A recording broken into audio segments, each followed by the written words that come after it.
अरे अभी अभी देखिए, धरने पे कतिपय लोग बैठे हैं, दो चीज की, क्या देश में मोदी के नेतृत्व में, उत्तर प्रदेश में योगी जी के नेतृत्व में हमने नौकरियां तो लगातार जो है उसमें कटौती नहीं की, नौकरियां और बढ़ाने का काम किया है।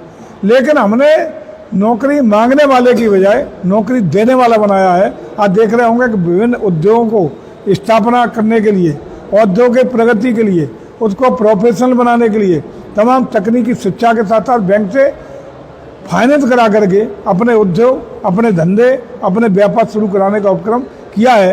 जहाँ जो नौकरी मांगने वाला था वो आज नौकरी देने वाला बन गया है।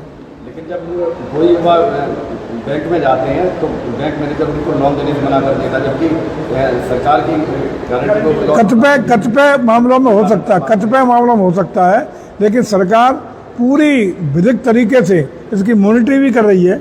ऐसी शिकायत मिल रही है, उनका समाधान भी हर जिले में जिलाधिकारी के स्तर पर ऐसे बैंकों को स्वयं नियंत्रित करके इस तरह के अगर कोई समस्या समाधान कराने का काम किया रहा है। लेकिन आपको जानकर हर्ष होगा कि बहुत बड़ी संख्या में लाखों युवकों को इसमें रोजी रोटी के लिए बैंक से वित्तीय सहायता मिल करके अपने उद्योग धंधे और कारोबार शुरू करने में अभी आगे बढ़े हैं। मंत्री जी, एक डेटा जारी हुआ है जिसमें धर्म को लेकर जारी किया गया है कि किस धर्म की कितनी आबादी है। तो इसके डाटा में ये निकल के आया है कि 2010 से लेकर 2020 तक भारत में मुस्लिमों की आबादी सर्वाधिक बड़ी है और हिंदुओं की आबादी स्थिर है। क्या कहेंगे? ये तो हम ही लोग कह रहे हैं। हमारा RSS परिवार बार बार चिंता व्यक्त कर चुका है इस पर हम सब लोग कह रहे हैं। और ये आंकड़े जो आए हैं वो निश्चित रूप से सही ही होंगे, क्योंकि वो एथेंटिक आंकड़े जारी किए गए हैं। लेकिन अब हमें लगता है कि आने वाले समय में जो सरकार के द्वारा जाति गणना कराने का काम हो रहा है उसमें सारी स्थितियाँ साफ हो जाएंगी।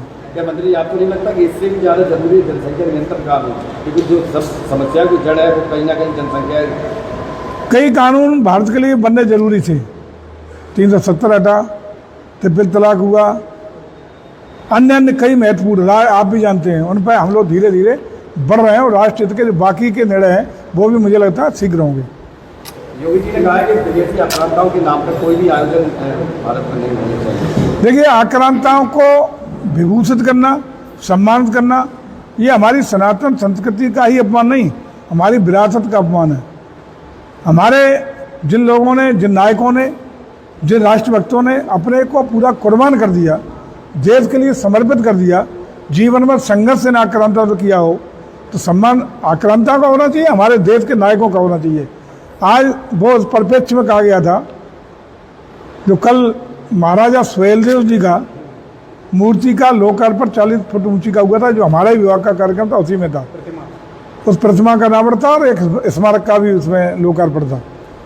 तो वहाँ मसूद, सालार मसूद, जो मोहम्मद गजनवी का भांजा था, वो लगातार युद्ध करता हुआ, रोनता हुआ आज तक लाखों की फौज लेके गया, जिसको महाराजा सुहेलदेव जी ने न सिर्फ पूरे को परास्त किया, उनकी सेना को कुचल दिया, बल्कि उसको भी बंदी बनाया।